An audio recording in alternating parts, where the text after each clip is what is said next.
Salut mesdames, mesdemoiselles et messieurs. Le service francophone de l'Agence angolaise de presse répond au rendez-vous du jour.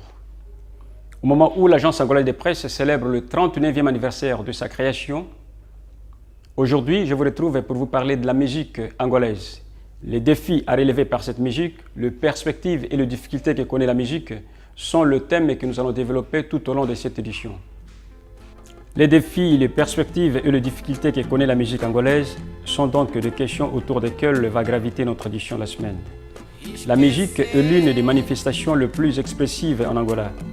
C'est donc depuis les années 50 que ce pays, alors colonie portugaise, s'est ouvert au monde avec des dizaines de chansons révolutionnaires à forte dose politique, révélant ainsi la résistance du peuple contre les colonisateurs. L'Angola, riche en culture, en peuple et en langue, a connu un contexte politique dont l'évolution a suscité des mutations profondes dans la conception de la musique. La proclamation de l'indépendance nationale en 1975 a apporté un changement dans les contenus musicaux. De nouvelles compositions ont surgi dans la production, révolutionnant ainsi l'art de combiner le son d'une manière agréable. Tout au long de ces 39 dernières années, l'Angola a franchi des pas et a projeté nos artistes sur l'arène internationale. Aujourd'hui, des centaines d'artistes chantent l'amour, la paix, la reconstruction nationale et plaident pour la promotion des valeurs humaines.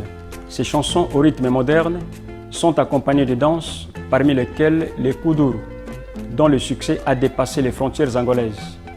La marche est donc ardue et exige du sacrifice.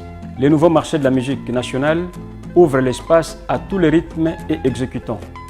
C'est ainsi que, outre les kuduro, le semba, le kizomba, le kazukuta, le kilapanga, le rap, l'afro house, le RB et le gospel ne cessent d'attirer l'attention de nombreux artistes et de consommateurs à travers le pays. Actuellement, la concurrence musicale est très forte entre l'Angola et d'autres pays lusophones. Au lieu de simples enregistrements, le public exige aujourd'hui de la qualité sur un marché où les chiffres d'affaires atteignent déjà de gros montants, notamment quand il s'agit de contrats. Cependant, quels sont les principaux défis de la classe artistique? Les défis sont énormes. Le manque d'éditeurs, l'impact négatif de la piraterie et les opportunités disproportionnées entre jeunes et vétérans artistes sont donc autant de problèmes qui requièrent des solutions immédiates dans le monde musical angolais. Voilà, mesdames et messieurs, c'était là notre édition du jour qui a porté sur les défis, les perspectives et les difficultés que connaît la musique angolaise.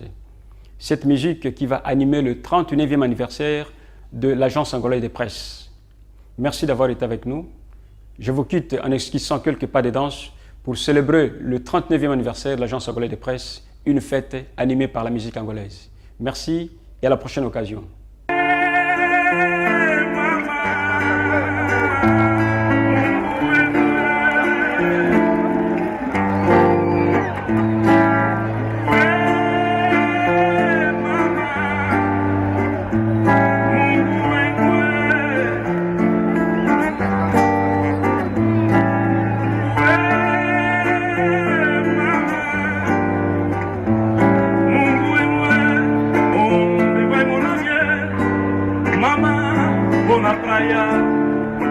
Onde vai mon amie, mamãe, vou na praia, vou pescar peixe pra gente amanhã comer no fete. Vou pescar peixe pra gente amanhã comer no fete. Quero ouvir?